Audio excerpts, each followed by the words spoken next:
And developing this evening is President Obama snubbing the Israeli Prime Minister. Today, the White House announced that President Obama will not meet with Prime Minister Benjamin Netanyahu when he comes to Washington in March. He will address Congress at the request of House Speaker John Boehner, an invitation that Boehner himself extended without consulting the White House on any of this. That ruffled some feathers, to be sure. Joining us now, our political panel, the Wall Street Journal's John Bussey and the National Review's Jillian Melchior. Good to have you both here tonight. Jillian, let me start with you. What do you make of the change of the date? It was going to be February 11th. Now it's going to be in March. And, it turns out the president won't be available then. Well, I think it's pretty interesting that it's in the lead up to elections in Israel. That's been the Obama administration's excuse, that they don't want to be seen as supporting a candidate. But, I mean, this is a little bit facetious. That's kind of a disincentive about democratic government, isn't it? I just think this is a president who's stretched his hands out to so many people, clasped hands with Putin, and now he's not going to meet with Netanyahu.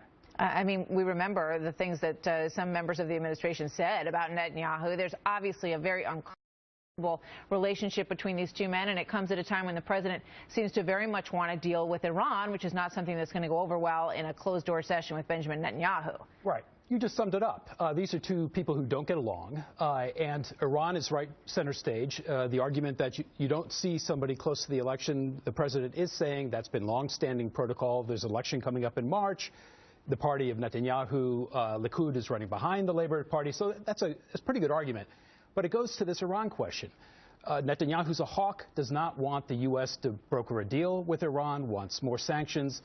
Boehner feels similarly. Netanyahu will speak to the hawk element within Congress, and Obama doesn't like that. Yeah. So what do you make of John Boehner's move here, Julian? I mean, clearly he went around the White House to set this up, and it's a way to speak directly to the American people, right? Yeah, I think it's a bold move on his behalf. I think what Boehner probably realizes is that, the longer we talk with Iran, the longer we spend negotiating, the more time that buys them to work on their nuclear project. I think he is attempting to take Congress in a way that sends a bold message to Iran, even if the president won't. It's so stunning when you think about what we're discussing here, that the leader of Israel is coming to the United States, one of our greatest allies, and the president seems to be, sort of seeking a backdoor and an excuse not to speak with him?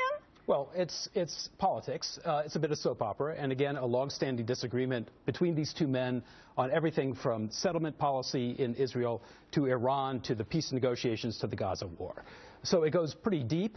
But in this instance, politics is politics. Cameron was just in town speaking to Congress people on behalf of the administration's position. There's a little bit of disingenuousness in saying that Netanyahu now can't. But when you think about what Liz Cheney said, she pointed out four, capital centers in the Middle East that Iran now has a tremendous amount of influence over. 4 of them. Yeah. In Syria, Libya, she pointed out. She talked about Yemen as well.